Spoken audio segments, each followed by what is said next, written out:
Hello friends, welcome to my channel. দেশ এবং দেশের বাইরে থেকে যারা আজকে আমার ভিডিওটি কন্টিনিউ করেছেন প্রত্যেককে gardener TRIPS with Kamal YouTube চ্যানেলে স্বাগতম। তো ফ্রেন্ডস, আজকে আমি আলোচনা করব শাক জাতীয় মধ্যে অন্যতম একটি শাক, যেটি হচ্ছে পুঁই শাক।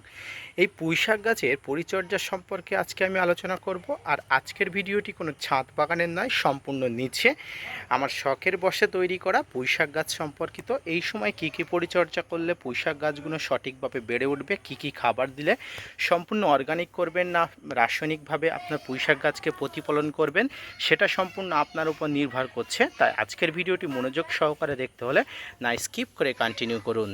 একটি জনপ্রিয় এবং অন্যতম পুষ্টিকর একটি শাক জাতীয় খাবারের মধ্যে পুঁই শাক একটি অন্যতম। বাণিজ্যিকভাবে ছাদ বাগানে বলুন বা মাঠ বাগানে বলুন পুঁই শাক রোপণ করেছেন, তাদের ক্ষেত্রে এই সময় একটা বিশেষ উপদেশ আমি দিতে পারি। আপনারা যদি রাসায়নিকভাবে এই গাছের পরিচর্যা করতে চান, আপনারা অল্প পরিমাণ ইউরিয়া এবং ডিএপি আপনারা অবশ্যই দিতে পারেন। প্রথমেই আমি বলেছি যে আমার হিউজ পরিমাণ পুঁই শাক নয়, অল্প পরিমাণ পুঁই শাক যেটা শখের বশে আমি রোপণ করেছি এবং যেটা রোপণ করে এই গাছের ভালো গ্রোথ পেয়েছি। যে সার আমি অর্গানিকভাবে দিয়েছি সেই সার সম্পর্কে আপনাদের বলবো। তাছাড়া এই সময় বিশেষ কিছু ব্যাপার বলবো যেগুলো করলে পুঁই শাকের প্রচুর পরিমাণ ডালপালা বৃদ্ধি হবে। তো এর মধ্যে প্রথম যে জিনিসটা আমি করেছি সেটি হচ্ছে এই পুঁই শাক গাছ এমন একটি জায়গায় রোপণ করতে হয় যে জায়গাটি সবসময় জল কম দাঁড়ায়। অর্থাৎ যদি আপনি ছাদ বাগানে রোপণ করেন তাহলে তো কোনো ব্যাপারই নেই, কিন্তু যদি আমি নিচেই রোপণ করতে চান তাহলে অবশ্যই এমন কোনো জায়গায় রোপণ করতে হবে যাতে করে জল না বাঁধে।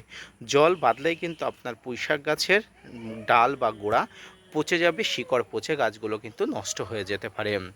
এর পাশাপাশি আপনারা খাবার হিসাবে এই সময় যদি রাসায়নিকভাবে খাবার দিতে চান, আপনারা অবশ্যই ইউরিয়ার সঙ্গে অল্প পরিমাণ ডিএপি প্রত্যেকটা পুঁই শাক গাছের গোড়াতে মাটি খুশিয়ে অবশ্যই দেবেন। এবং আমি যেটা করি অর্গানিকভাবে তৈরি করার চেষ্টা করছি। এই অর্গানিকভাবে তৈরি করতে হলে আপনারা শুধুমাত্র আমি যেটা দিই বা যেটা করছি সেটা হচ্ছে বাড়িতে চাল ধোয়া যে জল আছে সেই চাল ধোয়া জলটি।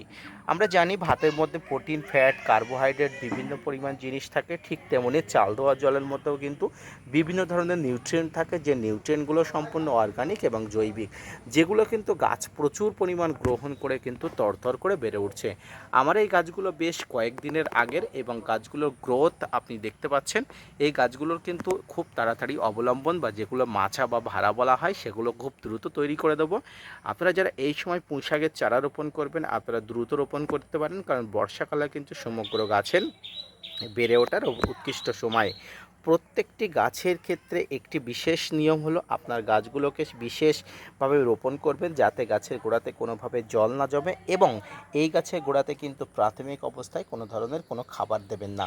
কারণ প্রাথমিক অবস্থায় গাছের গোড়াতে খাবার দিলে গাছের গোড়া হিট উৎপন্ন হয়, সেই হিট উৎপন্ন থেকে কিন্তু গাছের গোড়া পচে যেতে পারে, শিকড় পচে যেতে পারে। আপনারা দেখুন কয়েকদিনের পুঁইশাক গাছ রোপণের পরে গাছের গোড়াতে থুকথুকে যে ডগাগুলো বার হয়েছে, এই ডগাগুলো কিন্তু আগামী দিনে আরও বড় হয়ে উঠবে। এবং এক্ষেত্রে আমি একটা কথা বলি, আপনাদের যারা ডগা একটা অর্থাৎ সিঙ্গেল ডাল, সেই সিঙ্গেল ডাল থেকে অনেকগুলো ডাল করার জন্য আপনাকে ঠিক এরকমভাবে পুঁই শাকের আঁকাগুলোকে এইভাবে কেটে দিতে হবে। তাহলে দেখবেন কয়েকদিনে আপনাদের এই ডগা থেকে আবার নতুন করে নতুন ডগা বেরোবে এবং এই ডগা থেকে আরও বেশি ব্রাঞ্চেস বা ডালপালা বেরোবে। আমার প্রত্যেকটি পুঁই শাক গাছের কিন্তু আমি এই ধরনেরগুলো ডগা বা আগা আমি কেটে দিয়েছি। আপনারা দেখতে পাচ্ছেন এইগুলো আপনাদের জন্য রেখেছিলাম, এবং এখানে দেখুন অলরেডি ডগা বা আগা কিন্তু কেটে দেওয়া হয়ে গেছে। এবং আপনারা যত তাড়াতাড়ি সম্ভব এর মাচান বা ভাড়া দিতে পারবেন, অর্থাৎ অবলম্বন দিতে পারবেন, খুব দ্রুত কিন্তু এই গাছগুলো কিন্তু বৃদ্ধি হয়ে উঠবে। পুঁই শাক গাছ এমন একটি গাছ যেটি অবলম্বন পেয়ে দ্রুত বেড়ে ওঠে, এবং আপনারা যারা মাটিকে অবলম্বন করে দিতে চান অবশ্যই মাটিতে শুয়ে দেবেন, তরতর করে বেড়ে উঠবে। সেক্ষেত্রে জলা জমিতে বা জলা জমা জায়গায় অবশ্যই কিন্তু এখানে পুঁই শাক গাছ হবে না, এবং সেটি আপনাকে অবশ্যই মাথায় রাখতে হবে। রাসায়নিকভাবে পুঁই শাক গাছে সার দিতে চাইলে শুধুমাত্র ডিএপি এবং ইউরিয়া ছাড়া অন্য কিছু দেবেন না, এবং যারা জৈবভাবে করবেন তারা অবশ্যই শুধুমাত্র ভাতের ফ্যান বা ভাতের চাল ধোয়া জল যেটা আছে সেটা দিতে পারলেই কিন্তু এনাফ, খুব সুন্দরভাবে হবে। এর পাশাপাশি পুঁই শাক গাছে যে পরিণত পাতা থাকে, অর্থাৎ গাছের গোড়াতে এই ধরনের পরিণত পাতাগুলো কিন্তু কেটে ফেললে কিন্তু গাছের উপর দিকে বৃদ্ধিটা ভালো হয় এবং গাছ কিন্তু দ্রুত বেড়ে ওঠার পরিকল্পনা করে। তাই আপনারা যারা ছাদ বাগানে বলুন, মাঠ বাগানে বলুন বা শখের বশবর্তী বাড়ির আশেপাশে পুঁই শাকের চারা রোপণ করেছেন, আমি আপনাদের একটা কথা বলবো, প্রত্যেকে এই ধরনের পরিচর্যা করবেন। তাহলে দেখবেন আপনার গাছগুলো কিন্তু কয়েকদিনের মধ্যে তরতর করে বেড়ে উঠবে। আমি আগামীতে আমার এই পুঁইশাক গাছ সম্পর্কিত আরও বিস্তারিত আপডেট দেবো। আপনারা যারা আজকের এই ভিডিওটি দেখছেন তারা আজকের এই পরিচর্যাটি অবশ্যই করবেন। পাশাপাশি যারা পুঁইশাক গাছ রোপণ করতে চান এখনও পর্যন্ত আপনারা রোপণ করে ফেলবেন। তো আজকের ভিডিওটি এই পর্যন্ত। আজকের ভিডিওটি দেখে যদি উপকৃত হন তাহলে অবশ্যই gardener TRIPS with Kamal YouTube চ্যানেলকে সাপোর্ট করবেন। পাশাপাশি আপনারা যদি এই ভিডিওটি ভালো লেগে থাকে অবশ্যই ভিডিওটি শেয়ার করে অবশ্যই চ্যানেলটি সাবস্ক্রাইব করে পাশে থাকা বেল আইকনটি বাজিয়ে দেবেন। আজকের ভিডিওটি এই পর্যন্ত। দেখা হচ্ছে পরবর্তীতে নতুন কোনো ভিডিও নিয়ে, ততক্ষণ সঙ্গে থাকবেন। আর হ্যাঁ, আজকের ভিডিওটি ভালো লাগে অবশ্যই আমার চ্যানেলটাকে সাপোর্ট দিবেন। ধন্যবাদ।